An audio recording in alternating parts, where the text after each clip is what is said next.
क्या किसी का एक्टिविटी को क्रिटिसाइज करना क्या गुनाह है? चलिए हम समझने की कोशिश करते हैं जो कुणाल कामरा का कंट्रोवर्सी है ये एक्चुअल में है क्या।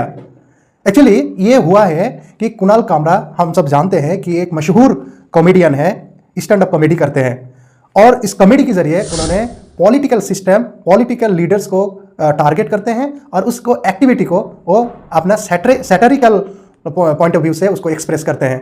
तो एक्चुअली हुआ क्या, हाल ही में कुणाल कामरा ने मुंबई का हैबिटेट कॉमेडी क्लब में कॉमेडी परफॉर्मेंस किया था। उस कॉमेडी की वजह से कुछ गुंडे ने उस हैबिटेट सेंटर को तोड़फोड़ कर दिया। तोड़फोड़ के साथ साथ ये भी उसको धमकी भी दिया, जान से मारने की भी बात कर रहे हैं कुछ लोग। तो ये कंट्रोवर्सी हुआ क्यों, किसकी वजह से? एक्चुअली हुआ कि उन्होंने सैटरिकल पैरोडी सॉन्ग गाया। उस सॉन्ग में उन्होंने गद्दार वर्ड को यूज किया। थाने की रिक्शा, चेहरे पे दाढ़ी, आंखों में चश्मा है, एक झलक दिखलाए कभी गुवाहाटी में छुप जाए, मेरी नजर से तुम देखो गद्दार नजर वो आए। एक्चुअली ये क्या था, आपको समझाऊं बैकग्राउंड कि जून 2022 में एकनाथ शिंदे ने जो उद्धव ठाकरे का शिवसेना था उसको तोड़ मोड़ के कुछ एमएलए को लेके गुवाहाटी चला गया और उसमें वहाँ कुछ दिन छुप के रहा। वहाँ से आके उन्होंने क्या किया, फ्लोर टेस्ट किया और फ्लोर टेस्ट में उन्होंने मेजोरिटी साबित कर दिया और ये मुद्दा भी सुप्रीम कोर्ट गया। सुप्रीम कोर्ट ने भी इसको लीगल ठहराया। तो ये चीज़ चला। इसके बाद क्या हुआ कि कोर्ट ने तो साबित कर दिया ये लीगल है, लेकिन ये मुद्दा आज बहुत भड़काऊ हो गया। क्यों हुआ? क्योंकि कुणाल कामरा ने एकनाथ शिंदे को अपने सैटरिकल सॉन्ग, पैरोडी सॉन्ग में उन्होंने जो क्रिटिसाइज किया, उसके बारे में जो बोला, गद्दार वर्ड यूज किया, इसकी वजह से क्या हुआ, लोगों के अंदर जो शिंदे के सपोर्टर है या कुछ गुंडे उसको तोड़ फोड़ कर दिए। तो ये था मुद्दा क्या है कि इसमें जो हाल ही में चल रहा है। तो एक्चुअली ये बता रहा है क्या किसी के बारे में बोलना, अगर जो काम किया है उस काम को बोलना क्या गुनाह है? अगर मैं बताऊं, आप सब जानते हैं कि शाहरुख की एक फेमस मूवी है बाजीगर। उस फेमस मूवी में दिखाया गया है कि मदन चोपड़ा ने किस तरह से, जो उस कंपनी में जॉब करते थे, उस मदन चोपड़ा ने किस तरह से शाहरुख के पिता विश्वनाथ शर्मा की जो कंपनी है उसको हड़प लिया और उस चीज़ को फिर बाद में शाहरुख ने अपने टैक्टिक से फिर उसको वापस उसी सिचुएशन में उस चीज को फिर अपने वापस ले लिया। मेरी सारी जिंदगी की कमाई तू हड़प गया। कौन है ये शर्मा जिसके हाथ तूने मेरा एम्पायर बेच दिया, सड़क पर लाकर खड़ा कर दिया मुझे, लेकिन तू नहीं जानता कि तूने किसके साथ गद्दारी की है। मदन चोपड़ा नाम है मेरा, मदन चोपड़ा।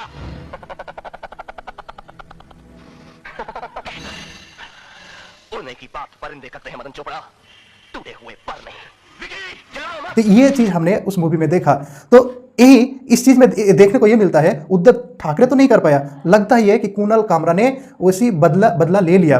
तो ये लग रहा है, तो ये चीज न्यूज में चल रहा है। तो कुणाल कामरा का ये कंट्रोवर्सी है। तो एक्चुअली क्या हुआ, कुछ लोग ये कह रहे हैं कि बोलने का जो आज़ादी है उसको छीना जाता है। तो हम देखने की कोशिश करेंगे कि इंडियन कॉन्स्टिट्यूशन के पॉइंट ऑफ व्यू से ये क्या है, संविधान क्या कहते हैं, इस चीज को हम समझने की कोशिश करते हैं। एक्चुअली ये हम संविधान से समझने की कोशिश करते हैं कि इंडियन कॉन्स्टिट्यूशन इसके बारे में क्या बोलता है। Indian constitution part 3 fundamental right ये कहते हैं कि राइट टू फ्रीडम आर्टिकल 19 में right to freedom of speech and expression, अर्थात बोलने का आज़ादी, इसमें बोला जाता है कि कोई भी व्यक्ति अपना व्यू, ओपिनियन एक्सप्रेस कर सकते हैं। इंडियन का हर सिटीजन का ये राइट्स होता है, right to freedom of speech and expression में, कि अपना व्यूज़, अपना बिलीव, अपना कन्विक्शन, अपना ओपिनियन प्रकट कर सकते हैं। ये अपने माउथ के जरिए, अपने राइटिंग, पेंटिंग, पिक्चरिंग और आदर्श मैनर में इसको प्रमोट कर सकते हैं। ये फंडामेंटल राइट आर्टिकल 19 में ये राइट दिया जाता है।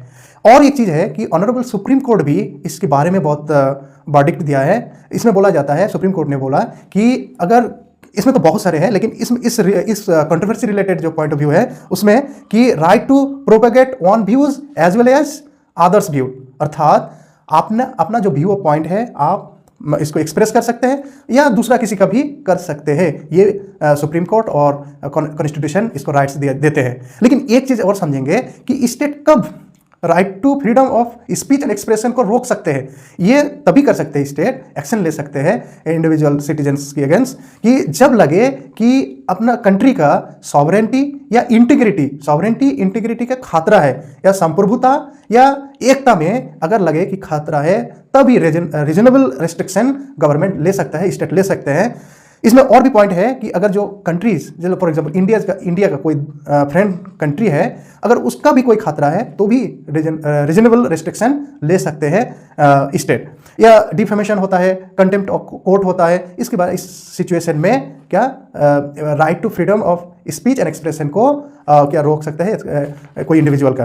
तो ये इंडियन कॉन्स्टिट्यूशन इसको राइट दिया जाता है, इस तरह से हम बोलते हैं। तो क्या है, ये हमने बताया कि राइट टू फ्रीडम, आर्टिकल 19 इसको राइट्स देते हैं कि अपना व्यू पॉइंट एक्सप्रेस कर सकते हैं।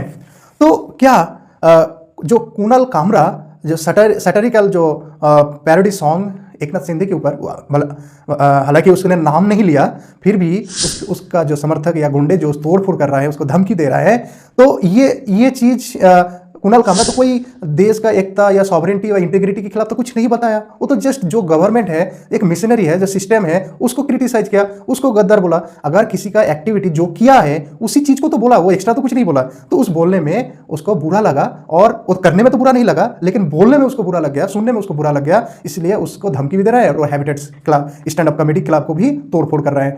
तो ये चीज गलत भी है।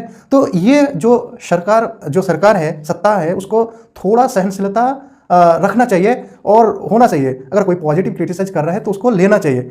ऐसा भी नहीं है कि कोई किसी को भावना को ठेस पहुंचा रहे हैं, किसी को चोट पहुंचा रहे हैं, ये भी सही नहीं है। हर चीज एक दायरे में रह के करना चाहिए। तो ये चीज है, तो हम ये भी कहेंगे कि सरकार को थोड़ा सहनशील होनी चाहिए।